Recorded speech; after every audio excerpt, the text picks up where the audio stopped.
உங்க 2 பேர்ல சூக்கு பலபலன்னு பாலிஷ் போட யாருக்கு தெரியும்? சூக்கு பாலிஷா தெரியும்னு சொன்னா நம்மள தைக்கி விட்டுருவாங்களே, பேசாம உன கொத்து விட்டுருவோம். எனக்கு எதுவும் தெரியாதுங்க, ஆனா இவன் சூப்பரா போடுவான். பாலிஷ் பொருள்ல PhD பண்ணிருக்கான் பாத்துக்கோங்க. உன் பேர் என்ன? பி பாண்டியா. பி பேண்டையா? பி பாண்டியா. ஏதோ ஒரு கழுத. பேண்டையா? அப்ப நீ இன்னில இருந்து எல்லா சூக்கும் பாலிஷ் போட கத்துக்க. யோ கணக்கு புள்ள, இனிமே இந்த வீட்ல இருக்க எல்லா சூக்கும் இவன் தான் பாலிஷ் போடணும். இப்ப கத்துக்காட்டி எப்ப கத்துக்க போறான்? இது வீடா இல்ல செருப்பு கடையா? நான் என்ன விளக்க தேய்ச்சா வெளியே வர பூதமாடா? அடுத்தடுத்து வேலை சொல்லி சாவடிச்சுக்கிட்டே இருக்கீங்க. ஐயோ, இதை கேட்க மறந்துட்டோமே.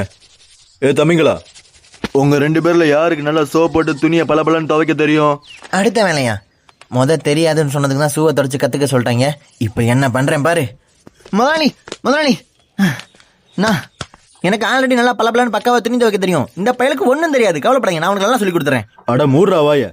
துவைக்க தெரியாத துவைச்ச துணியெல்லாம் கிழிச்சிட்டு என்ன செய்யறது? அதுக்கு மொத்த துணியையும் நீ தான் துவைக்கணும்.